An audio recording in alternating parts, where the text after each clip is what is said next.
ಬೆಳೆ ವಿಮೆ, ಬೆಳೆ ನಷ್ಟ ಪರಿಹಾರ ಹಾಗೂ ಪಿಂಚಣಿ ಹಣ ಬಿಡುಗಡೆ ಆಗ್ರಹಿಸಿ ಚಳ್ಳಕೆರೆ ತಾಲೂಕಿನ ರೈತರು ಭಾರೀ ಪ್ರತಿಭಟನೆ ನಡೆಸಿದರು. ಬೆಳೆ ವಿಮೆ ಹಣಕ್ಕಾಗಿ ಅರ್ಜಿ ಸಲ್ಲಿಸಿ ತಿಂಗಳುಗಳು ಕಳೆದರೂ ಹಲವು ಗ್ರಾಮ ಪಂಚಾಯಿತಿ ವ್ಯಾಪ್ತಿಯ ರೈತರಿಗೆ ಇನ್ನೂ ಪರಿಹಾರ ಸಿಕ್ಕಿಲ್ಲ ಎಂದು ರೈತ ಸಂಘಟನೆಗಳು ಆರೋಪಿಸಿವೆ. ಕೆಲ ತಾಲೂಕುಗಳಿಗೆ ಮಾತ್ರ ಹಣ ಬಿಡುಗಡೆ ಮಾಡಿ ತಾರತಮ್ಯ ಮಾಡಲಾಗಿದೆ ಎಂದು ಆಕ್ರೋಶ ವ್ಯಕ್ತಪಡಿಸಿದ ಪ್ರತಿಭಟನಾಕಾರರು ಬಾಕಿ ಉಳಿದಿರುವ ಎಲ್ಲ ರೈತರ ಖಾತೆಗಳಿಗೆ ತಕ್ಷಣ ಹಣ ಜಮಾ ಮಾಡಬೇಕು ಎಂದು ಒತ್ತಾಯಿಸಿದರು. ಇದೇ ವೇಳೆ ಬೆಳೆ ವಿಮೆ ಯೋಜನೆಯಲ್ಲಿ ಭ್ರಷ್ಟಾಚಾರ ನಡೆದಿರುವ ಆರೋಪ ಕೇಳಿಬಂದಿದ್ದು, ಈ ಕುರಿತು ಸಮಗ್ರ ತನಿಖೆ ನಡೆಸಬೇಕು ಎಂದು ಪ್ರತಿಭಟನಾಕಾರರು ಸರ್ಕಾರದ ವಿರುದ್ಧ ಘೋಷಣೆ ಕೂಗಿ ಆಕ್ರೋಶ ಹೊರಹಾಕಿದರು.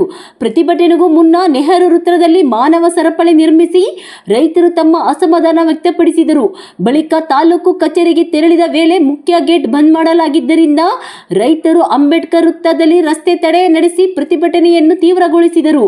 ರೈತರು ರಸ್ತೆಯಲ್ಲಿ ಕುಳಿತು ಧರಣಿ ನಡೆಸಿದ ಪರಿಣಾಮ ಚಿತ್ರದುರ್ಗ ಮಾರ್ಗದಲ್ಲಿ ವಾಹನ ಸಂಚಾರಕ್ಕೆ ಕೆಲ ಕಾಲ ಅಡಚಣೆ ಉಂಟಾಗಿ ಟ್ರಾಫಿಕ್ ಸಮಸ್ಯೆ ನಿರ್ಮಾಣವಾಯಿತು.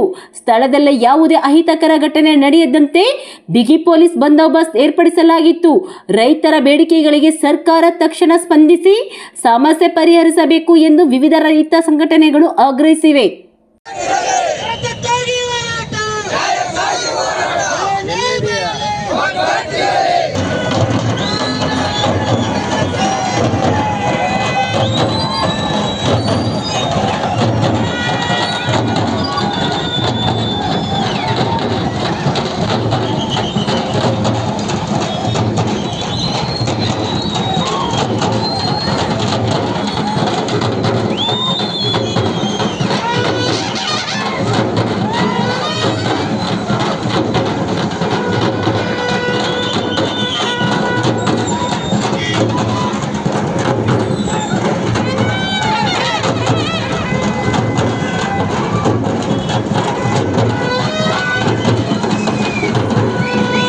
ನಷ್ಟಗಳನ್ನು ಅನುಭವಿಸಿದ್ರು ಕೂಡ ಒಕ್ಕಲ್ತನ ಮಾಡುವುದನ್ನು ಮಾತ್ರ ಬಿಟ್ಟಿಲ್ಲ.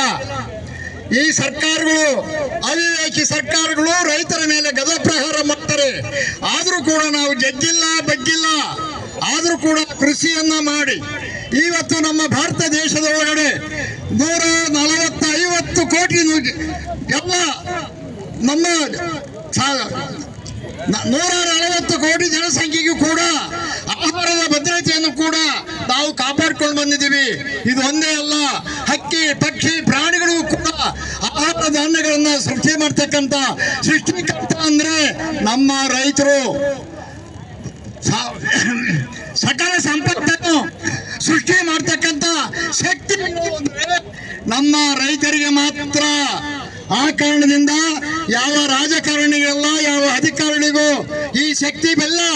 ನಾವು ಬೆಳೆದಂತ ಧಾನ್ಯಗಳನ್ನ ಊಟ ಮಾಡಿ ಇವ್ರಿಗೆ ಕೆಲಸ ಮಾಡ್ತಕ್ಕಂಥ ರಾಜಕಾರಣಿಗಳು, ಅಧಿಕಾರಿಗಳು. ಆದರೆ ನಾವು ಇಷ್ಟು ಕಷ್ಟಪಟ್ಟು ಮಾಡಿದ್ರು ಕೂಡ ನಮ್ಮ ಇವತ್ತು ಬೆಳೆ ವಿಮೆ ಹಾಕಿರೋದಂದ್ರೆ ಇದು ಭಿಕ್ಷೆನೋ ಅದೇನೋ ನನಗೆ ಗೊತ್ತಾಗ್ತಿಲ್ಲ ಸ್ವಾಮಿ. ಈ ಭಿಕ್ಷೆನ ಈ ಸರ್ಕಾರಗಳು ಹಾಕ್ಬೇಕಂದ್ರೆ ಈ ಸರ್ಕಾರಗಳಿಗೆ ನಾಚಿಕೆ ಆಗ್ಬೇಕಾಗಿತ್ತು, ಅವಿವೇಕಿ ಸರ್ಕಾರಗಳಿಗೆ. ಆ ಕಾರಣ ಇನ್ನು ಮುಂದೆ ನಾವು ಈ ಸರ್ಕಾರಗಳಿಗೆ ಯಾವ ತರ ಬುದ್ಧಿ ಕಲಿಸ್ಬೇಕು, ಇನ್ನು ಮುಂದೆ ಎಂತ ಅನ್ಯಾಯಗಳು ನಡಿಬಾರದು, ಈ ಅನ್ಯಾಯಗಳು ತಕ್ಷಣ ನಿಲ್ಲಬೇಕು ಅನ್ನೋ ವಿಚಾರಗಳನ್ನ ಇಟ್ಕೊಂಡು ಇವತ್ತು ಈ ಸಮಾವೇಶವನ್ನ ಕರೆದಿರ್ತಕ್ಕಂಥದ್ದು. ಆದ್ರಿಂದ ಏನು ಇವತ್ತು ಸಂಬಂಧಪಟ್ಟ ಅಧಿಕಾರಿಗಳ ಬಲ್ಲೆ ಅವ್ರ ಹತ್ರ ಮಾತಾಡೋಣ. 12 ಪಂಚಾಯತ್ಗಳು ಜೀರಾ ಅಂತ ಬರ್ದಿದಿರಲ್ಲ, ನಾಚಿಕೆ ಆಗಲ್ಲೇನ್ರಿ ನಿಮ್ಗೆ? ಯಾರು ಅಧಿಕಾರ ಕೊಟ್ಟರು ನಿಮ್ಗೆ? ಯಾರು ಹೇಳಿದರು? ಯಾರನ್ನ ಮುಂದಿಟ್ಕೊಂಡು ನೀವು ಸಮೀಕ್ಷೆ ಮಾಡಿದ್ದೀರಿ? ಅವಿವೇಕಿಗಳ ಇವತ್ತು ತಮ್ಗೆಲ್ಲರಿಗೂ ಕೂಡ ಪಾಠ ಕಲಿಸ್ತೇವೆ. ರೈತರು ಏನು ಅನ್ಯಾಯ ಮಾಡಿದ್ದಾರೆ ಅವರೆಲ್ಲರಿಗೂ ಕೂಡ ಶಿಕ್ಷೆ ಆಗ್ಬೇಕು, ಜೈಲಿಗೂ ಕೂಡ ಹೋಗ್ಬೇಕಾಗ್ತದೆ.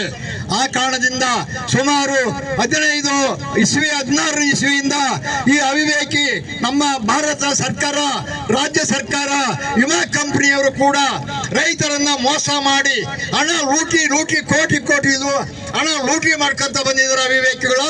ಆ ಕಾರಣದಿಂದ ಇವತ್ತು ಅವರೆಲ್ಲರಿಗೂ ಕೂಡ ಮುಂದೆ ಇಂಥ ಅನ್ಯಾಯ ರೈತರ ಮೇಲೆ ಬರಬಾರ್ದು, ರೈತರು ಚೆನ್ನಾಗಿರ್ಬೇಕು ಅನ್ನೋ ವಿಚಾರಗಳನ್ನ ಚರ್ಚೆ ಮಾಡಿ ನಾವು ಮುಂದಿನ ತೀರ್ಮಾನ ತಗೊಳ್ತೀವಿ.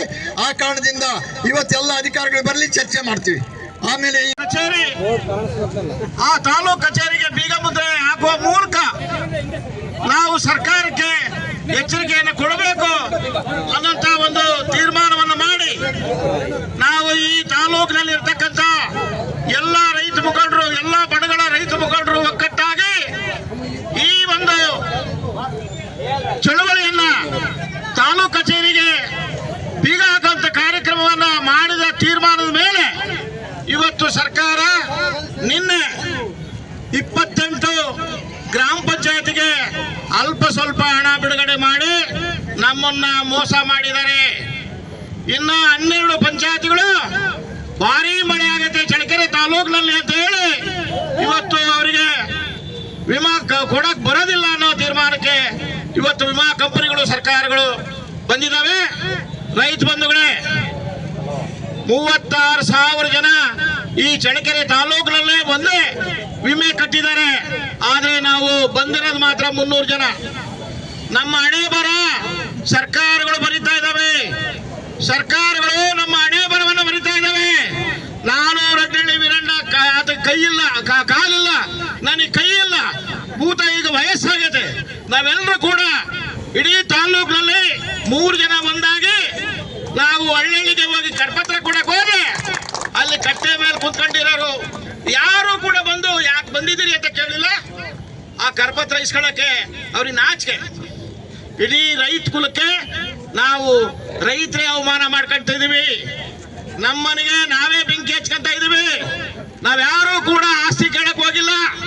ಆದ್ರೆ ರೈತರಿಗೋಸ್ಕರವಾಗಿ ನಾವೆಲ್ಲರೂ ಕೂಡ ಒಂದಾಗಬೇಕು ಅಂತ ಹೇಳಿ ಮಾಧ್ಯಮದವರು ಸುದ್ದಿ ಬಿತ್ತರಿಸಿದ್ರು. ನೀವೆಲ್ಲ ಒಂದಾದ್ರೆ ಬೆಳೆ ವಿಮೆ ಬೀಳುತ್ತೆ ಅಂತ ಅವರ ಪ್ರಕಾರವಾಗಿ ನಾವೆಲ್ಲ ಒಂದಾದ್ವಿ. ಇವತ್ತು ಮೊದಲನೇ ಜಯ ಅದೆಷ್ಟು ಹಾಕಿದಾರೋ, ಎಷ್ಟು ಬಿಟ್ಟಿದ್ದಾರೆ, 28ನೇ ತಾರೀಕು ಇವರು ಹೇಳಿದ ಕೆಲಸ ಮಾಡ್ತಾರೆ ಅಂತ ಹೇಳಿ 28ನೇ ತಾರೀಕು ಬಿಡುಗಡೆ ಮಾಡಲಿದ್ರೆ ಗಟ್ಪರ್ತಿ ಪಂಚಾಯತಿಯಲ್ಲಿ 1 ಎಕರೆಗೆ 500 ರೂಪಾಯಿ ಹಾಕಿದ್ದಾರೆ. ನಾಚಿಕೆ ಆಗ್ಬೇಕು, ತಗೊಂಡರಿಗೆ ನಾಚಿಕೆ ಆಗ್ಬೇಕು. ನಾವೇನು ದುಡ್ಡು ಬಿಡ್ಸಕ್ ಹೋಗ್ತೀವಲ್ಲ, 500 ರೂಪಾಯಿ 200 ರೂಪಾಯಿ ಅವ್ರಿಗೆ ನಾಚಿಕೆ ಆಗ್ಬೇಕು. ಅವರೆಲ್ಲರೂ ಬಂದು ಇಲ್ಲಿ ಸರ್ಕಾರಕ್ಕೆ ಆ ನೋಟ್ ಎಸಿಬೇಕಾಗಿತ್ತು. ಅದು ನಿಜವಾದ ರೈತರ ಒಕ್ಕಲ್ತನದ ಪೌರುಷ. ಅದರಿಂದ ಈಗ ನಮ್ಮನ್ನು ಉದ್ದೇಶಿಸಿ ನಮ್ಮ ರಡ್ಡಳ್ಳಿ ವೀರಣ್ಣವರು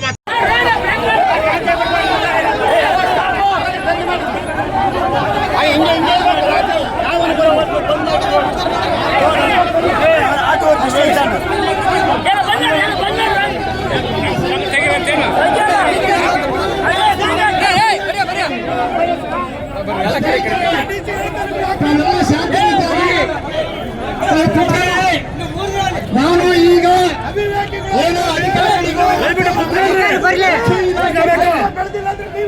ಮನವರಿಕೆಯನ್ನು ಮಾಡ್ತಾ ಇದ್ದೀನಿ. ನಾವು ಇವತ್ತು ಇಲ್ಲಿಗೆ ಬಂದಿರ್ತಕ್ಕಂಥವ್ರು ಈ ದೇಶದ ಪ್ರಭುಗಳು ಮತ್ತು ಮಾಲೀಕರು,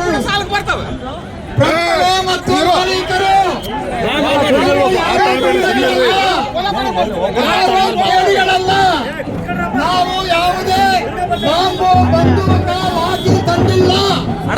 ನಾವು ನ್ಯಾಯಯುತವಾಗಿ ನಾವು ಇಲ್ಲಿ ಕೇಳಲಿಕ್ಕೆ ಬಂದಿರ್ತಕ್ಕಂಥದ್ದು. ನಾವು ಏನು ನಮಗೆ ಎಲ್ಲ ವ್ಯವಸ್ಥೆಯನ್ನು ಮಾಡಿಕೊಟ್ಟಿದ್ದೀವಿ, ಆದ್ರೆ ನಮಗೆ ಯಾಕೆ ಕೊಟ್ಟಿಲ್ಲ ಅಂತ ಕೇಳಲಿಕ್ಕೆ ಬಂದಿದ್ದೀವಿ. ಆ ಕಾರಣದಿಂದ ನಾವು ಇವತ್ತು ಅಧಿಕಾರಿಗಳಿಗೆ, ನಮ್ಮ ರಕ್ಷಣಾ ಇಲಾಖೆಗೆ ಹೇಳ್ತೇವೆ, ಈ ದೇಶಕ್ಕೆ ಅನ್ನ ಕೊಟ್ಟು ಎಲ್ಲ ಕಷ್ಟಪಟ್ಟು ಅನ್ನ ಕೊಡ್ತಕ್ಕಂಥ ಪ್ರಭುಗಳು ಬಂದಿದ್ದಾರೆ, ಮಾಲೀಕರು ಬಂದಿದ್ದಾರೆ. ಅವರಿಗೆ ಗೌರವವನ್ನು ಕೊಡಬೇಕು. ಅವ್ರಿಗೆಲ್ಲರೂ ಗೌರವ ಕೊಡಬೇಕು. ಅವ್ರಿಗೇನಾದ್ರೂ ಆಗೋರು ಆದ್ರೆ ಇಡೀ ದೇಶದ ದಂಗೆ ವ್ಯವಸ್ಥೆ ಎಚ್ಚರಿಕೆ. ಅವ್ರಿಗೇನಾದ್ರೂ ಆಗೋರು ಆದ್ರೆ ಇಡೀ ದೇಶದ ದಂಗೆ ವ್ಯವಸ್ಥೆ ಬಹಳ ಎಚ್ಚರಿಕೆ. ಅಲ್ಲಿಗೆ ನಿಲ್ಸ ಕೇಳಿ ಮಾತಾಡೋದು ಕೆಲಸ ಇಲ್ಲ. ಅಲ್ಲಿಗೆ ನಿಲ್ಸ ಕೇಳಿ.